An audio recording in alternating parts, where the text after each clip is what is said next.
సర్వేపల్లి రాధాకృష్ణన్ గారి జీవిత చరిత్ర.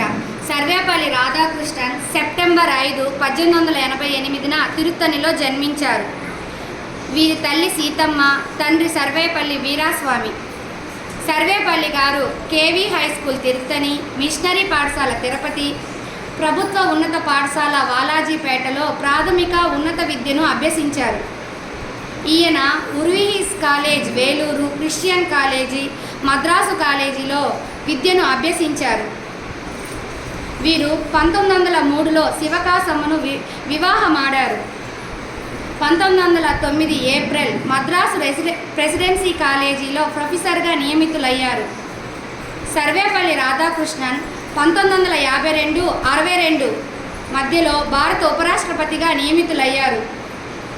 1931లో సర్ అనే బిరుదును, 1954లో భారతదేశ అత్యున్నత పురస్కారం భారతరత్నను అందుకున్నారు.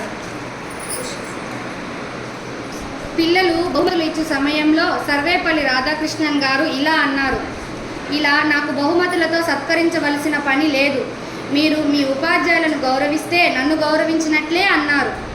కాబట్టి ప్రతి సంవత్సరం సెప్టెంబర్ 5వ తేదీన సర్వేపల్లి రాధాకృష్ణన్ గారి పుట్టినరోజు సందర్భంగా మనము ఉపాధ్యాయ దినోత్సవంగా జరుపుకోవడం జరుగుతుంది.